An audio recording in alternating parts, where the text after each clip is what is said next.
le Bureau maritime international. Le sommet qu'accueille le Togo n'est pas le fruit d'un hasard, selon les éminents orateurs qui ont animé cette conférence de presse.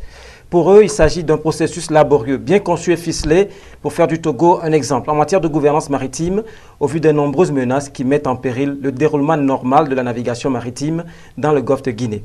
Les statistiques le prouvent si bien. En 2011, le Togo a enregistré 6 attaques de pirates au large de ses côtes, sur les 43 perpétrées dans l'ensemble du golfe de Guinée. La situation sera progressivement maîtrisée. 2012, 53 attaques dans le golfe de Guinée, dont 15 au Togo. Puis, plus rien sur les côtes togolaises à partir de 2013. Vous avez le centre international du bureau international qui se trouve en Asie. Et c'est ce centre qui diffuse, n'est-ce pas, des informations en direction, n'est-ce pas, des zones et de tous les pays. Qu'est-ce qui arrive? Je prends le cas de Lomé. La ville de Lomé est bâtie sur un village de pêcheurs. On ne peut pas empêcher les gens de pêcher, autrement ils vont se transformer en pirates. Donc, alors, comme nous avons assez de bateaux qui sont, n'est-ce pas, dans un serré, n'est-ce pas, dans une zone, ça crée un écosystème. Il y a des poissons là-bas qui viennent pour manger. Les pêcheurs aussi viennent pour les pêcher. Et maintenant, les bateaux qui les voient, tout de suite, alerte. Ça part de l'autre côté, c'est comptabilisé. Or, ici, nous avons en permanence la patrouille maritime dans le secteur. Lorsqu'un bateau déclenche, tout de suite, on recherche le bateau dont on parle. Et on retrouve que c'est une sombre pirogue qui est en train de passer pour aller pêcher, etc. Bon, on rattrape la pirogue, on revient, on voit le commandant et tout ça. Le commandant dément, mais à l'IME là-bas, il ne change pas les statistiques. Et nous avons dit ici qu'il faudrait que l'Afrique dispose, n'est-ce pas, de son centre de diffusion des alertes. Le littoral est entièrement sécurisé, ce qui permet à des dizaines de navires, même ceux qui n'ont pas pour destination le port autonome de Lomé, de marquer une pause dans les eaux togolaises, le temps d'atteindre leur destination effective. C'est parce que la stratégie de riposte a été bien pensée puis déployée avec une amélioration substantielle du cadre juridique, législatif et institutionnel. La création en 2014 de l'Organisme national de l'action de l'État en mer a permis au pays d'appuyer sur l'accélérateur.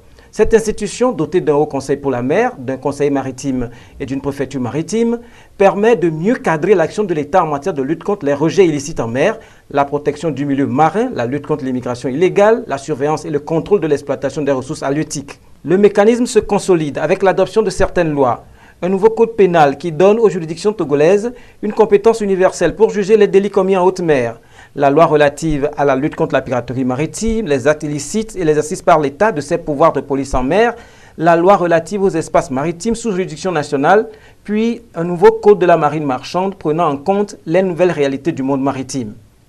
En termes d'infrastructure, tout va de pair. Le développement du port autonome de Lomé doit s'accompagner de la rénovation du réseau routier pour répondre aux attentes des populations et des opérateurs économiques, surtout ceux de l'Interland. 340 milliards de francs CFA ont été investis pour réaménager la nationale numéro 1 grâce à l'appui de la BOAD, la BAD et les fonds arabes, sans oublier les milliers d'emplois générés et les perspectives concernant la prochaine école de formation au métier de la mer. Bientôt, un nouveau port de paix sera construit grâce à la coopération japonaise. 16 milliards de francs CFA. À l'étape où nous étions, c'était la recherche de financement.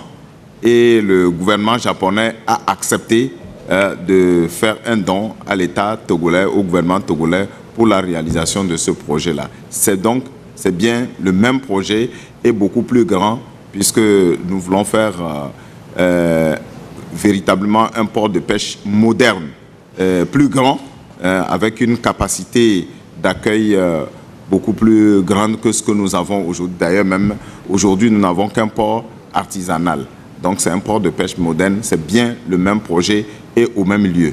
Ce lourd investissement permet au pays d'atteindre des performances assez prometteuses en termes économiques, en termes de sécurité, de sécurité maritime, suscitant une vague de sympathie de la part des acteurs portuaires, tant nationaux qu'internationaux. C'est toute cette expérience et cette expertise que le Togo, qui bénéficie de l'onction de l'Union africaine, va vendre au cours de ce sommet, en invitant à la fois les pays qui n'ont pas encore pris la mesure de la chose et ceux qui sont tout aussi avancés dans leur gouvernance maritime à une synergie d'action, car aucun pays pris isolément ne peut venir à bout tout seul du phénomène. Ce sommet, du moins, s'inscrit dans une démarche novatrice. Il faut mutualiser les moyens Il faudrait également mutualiser, si vous voulez, la recherche d'informations, le partage d'informations pour prévenir plutôt que de guérir. Les codes pénaux, comme les codes de procédure pénale, ont été, en tout cas chez nous ici, modifiés. Il faudrait que nous puissions du moins les harmoniser tous au niveau donc, des pays concernés pour qu'ils aient une portée universelle afin que les contrevenants donc, soient poursuivis dans tel pays ou dans tel autre afin de pouvoir décourager la piraterie maritime. Et une fois la charte adoptée, ce sera un pas en avant, une avancée pour l'Afrique et ses partenaires dans la gouvernance maritime continentale. Les attentes concerneront ensuite l'application effective des différentes clauses.